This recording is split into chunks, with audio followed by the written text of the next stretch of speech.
Presta atenção. Ah, Satanás, você achou que nós íamos viver separado? Da tua vergonha? Olha nós aqui.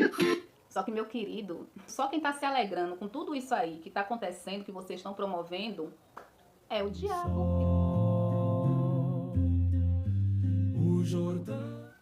Quem não quer ver vocês separados, cada um em um lugar, para poder iniciar as coisas como deveria iniciar, pedir muito perdão a Deus, se arrepender, vir em público, pedir perdão a quem ela serviu de pedra de tropeço, é o próprio Satanás. Meu querido, só quem tá se alegrando com tudo isso aí que tá acontecendo, que vocês estão promovendo, é o diabo. Porque quem venceu foi ele. É que não tem a passagem que fala, seja feita a vontade de Deus? Nossas orações do Pai Nosso não é assim, seja feita a vontade de Deus?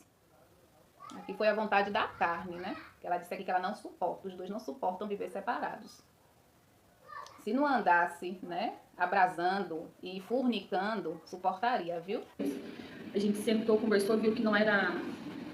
Como que eu digo? Não era aquilo que a gente ia conseguir viver, né, um longe do outro. O sentimento da gente venceu, o amor venceu, né, como falei.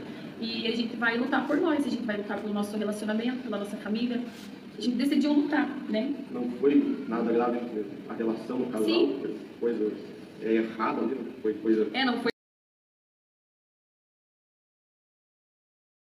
traição, vamos dizer assim, não foi briga. Não foi briga entre nós. Não foi nada errado. Não foi traição, não foi briga. Não foi nada errado. Eles não estão nem cogitando a possibilidade de ter sido a providência de Deus para poder cada um ficar no lado. Independente de como aconteceu, mesmo que fosse uma farsa deles, viu, gente? Talvez já fosse até uma estratégia do próprio Deus, né? Para cada um estar na sua. Mas, né? Cogitando que realmente foi um desentendimento, bora forçar, né? Deus quer desse jeito, mas vamos forçar aqui, dar nosso jeitinho, porque eu vou fazer acontecer. Eu não me conformo, eu não aceito, eu quero voltar. Não lembra quando ela falou lá atrás, viu que vocês queriam? Então é aquela birra, né? Eu quero do meu jeito, eu vou ter e acabou. Daqueles comentários. Foi bobeira de momento que nós mesmos não... Aí eu não sabia que eu tinha ansiedade já no início de depressão, e ele também tem ansiedade. Lembra que eu falei com vocês dessa quebra de assunto deles? Eles estavam aqui falando, né? Falando aqui, né, que o amor venceu e tal. Daqui a pouco ela já quebra o assunto no meio e fala da depressão. Algo que não é nem contínuo, nem dá seguimento à fala anterior dela. Aqueles momentos da gente ficar vendo resenha, comentário e muitas outras coisas pra cima de nós, a gente ficou com a cabeça fora do lugar. Não teve discussão, como a gente falou. Não houve discussão, não houve traição, não teve briga. Então não tinha o porquê, né? A gente ficar assim, separado. Depois que nós mediquemos, de a gente tá... medicamos. Acho que é medicamos, né? Acho que é medicamos. Eu já vi os professores de português. Aí a gente tá medicado. Ele é debochado, né? A mente da gente muda tudo. Muda totalmente, dá uns efeitos colaterais, quando meio atordoada. Gente, de 8 dias que ela falou, realmente só foi poucos dias para ela supostamente ter sido internada. A medicação ela começou a tomar hoje e depois ela já disse que tinha que fazer o desmame. Então foi muito pouco tempo. Ele aqui fala que são semanas de tratamento para poder haver essa questão do efeito. Ela disse que já precisava fazer desmame. Anunciar agora, né? Assim como a gente veio anunciar que a gente tinha, né, a gente ia se afastar um do outro, ia se separar, a gente veio anunciar agora que a gente tá junto sim. E não foi jogado de uma... Gente, um conselho que eu quero dar pra vocês casais. Todo casal discute, gente. Todo casal tem suas questões.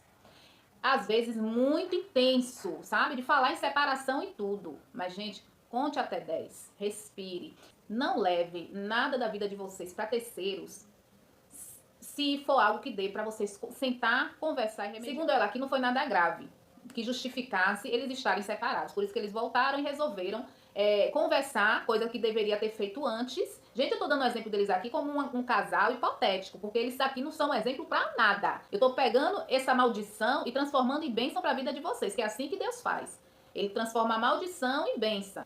Casamento, gente, não é mar de rosa. É um tratamento também. Deus uniu um homem e uma mulher para ambos se tratarem. Um vai tratar o outro. A dificuldade que um tem, a natureza que o outro tem. Um vai ser tratado ali e vai buscar a harmonia para eles viverem bem. Se esse relacionamento for um relacionamento embaixo da bênção de Deus, que foi feito de uma forma santa, Deus vai entrar com providência em tudo que acontecer com vocês. Tudo que vier de problema, Deus sempre vai dar o escape, vai dar a solução, vai tratar um, vai tratar o outro. Por isso que é importante dois que proferem a mesma fé. Por isso que é importante que os dois sejam cristãos. Porque os dois vão estar na mesma ligação. Não adianta, Deus fala do jugo desigual. Não pode um caminhar para um lado e o outro caminhar para o outro. Já no exemplo dela aqui também, que não é exemplo para ninguém, eu não sei se esse rapaz ele é cristão. Mas tudo que eles fazem de comum acordo com Deus, sempre Deus é quem vai ser o mediador desse casal. Então espere, gente, não vá falando da vida conjugal de vocês para ninguém. Se vocês têm um hábito de desabafar, entre aspas, e colocando a vida de vocês como um banquete, um prato na mão das outras pessoas, cada um vai dar uma opinião de uma forma, uma pessoa que não tem sabedoria vai te dar um conselho errado e o que era para poder melhorar a relação de vocês vai ficar pior. O que eu aconselho vocês é vocês vindo de uma igreja bíblica séria, com um pastor sério também, converse com eles se realmente o negócio ficar impossível de vocês até conversarem. Coisa que eu acredito que um casamento embaixo da bênção de Deus não vai chegar nesse extremo. Mas sempre vocês têm o hábito de conversar. Você sabe o que é mais aconselhável para os jovens que vão iniciar a vida a dois? Enquanto vocês estão na condição de noivos, conversem bastante. Gente, a conversa, o diálogo, ele é sumamente importante, tanto antes quanto depois da relação. Um casal que se comunica é receita para esse casamento ele ir de vento em popa. Mas lembre que antes disso é um processo para com Deus. E olhe, Deus não escolhe relacionamento, mas ele aprova ou reprova. Então, uma dica que eu dou pra vocês também, em relação ao sentimento que você tem, se realmente é um sentimento do alto, e pergunte a Deus se vale a pena você orar e esperar. Mas guarde pra você. Eu tô falando isso, é porque as pessoas, gente, estão num estado de ignorância tão grande que os jovens fazem assim, ó. Ah, eu vou orar por você, porque eu quero namorar com você. Eu estou de olho em você, aí vai orar por aquela varoa. Vamos orar junto? Também tem isso, né, que eu já ouvi falar também. Vamos orar junto? O que é isso? A pessoa tá com sentimento só e fala pra outra pessoa pra poder orar junto, sendo que é interessante saber da outra pessoa também se a recíproca é verdadeira, né? Se há uma reciprocidade. Então, nada disso é bíblico. Tudo que você fizer corretamente, embaixo da bênção do Senhor, você vai estar coberto. E tudo que vem acontecer, os problemas, você vai estar unido com seu cônjuge, de forma que Deus vai estar batalhando ao seu lado, e não contra você. Porque no caso dela aqui, ela está batalhando não é contra Satanás, é contra o próprio Deus. E coitada dela. Porque a pessoa que se volta a querer guerrear com o próprio Deus, ela vai perder. Ela já entrou na guerra perdendo. Deus fala que nós somos mais que vencedores. Gente, isso é muito profundo. Você nem entrou na guerra ainda e você já ganhou. Por quê? Porque Deus está no controle, Deus está na frente. E quando não tem Deus? E você está guerreando contra o próprio Deus. Isso. Não foi, gente, realmente jogada de marketing nenhuma. Não tem por que nós ficar inventando história, mentindo. Não tem, nós não precisamos disso. Meu óculos parece que tá torto, hoje eu quase ser contra, quase sentei em cima dele, ele ficou torto. E nós não... Olha os momentos que ela corta essa expectativa de diálogo. É nos momentos que ela tá falando. Ai, gente, é uma coincidência, pode ser uma coincidência, mas é no momento que ela tá falando que não houve mentira, né? Que não foi coisa forjada. Eles levaram foi pouco tempo, viu? Se realmente foi um fingimento, eles estão bom de treinar mais, viu? Não aguentou não, mulher. Eu assisti de uma resenhista também, que pessoas estavam vendo a movimentação dele, que ele não tinha saído de casa. Ou seja, porque já tava rumores, as resenhistas já estavam falando, né? Que ele não saiu da casa dela, que ele ainda continuava ali. Supostamente, ela teve essa urgência de vir abrir o vídeo e falar que eles já se resolveram. Com relação a um casal intitulado psicólogo que foi fazer uma visita a eles. Porque eu tava querendo, né, formular na minha mente uma resposta plausível. Porque eu já descartei a questão do psicólogo. Porque não pode, viu, gente? Isso é uma coisa antiética. Você tem que ter um distanciamento do seu paciente. Não pode haver intimidade. Tanto que parente não se trata com parente. Eles, né, se reuniram ali com um casal que foi na casa deles. E eu fiquei assim pensando, será pastores? Será se foi pastores? Descartando essa hipótese que foi um casal de psicólogo, porque pode descartar isso, viu, gente? Senão eles podem, o diploma deles, né, pode ser até cassado, pode ser até revisto.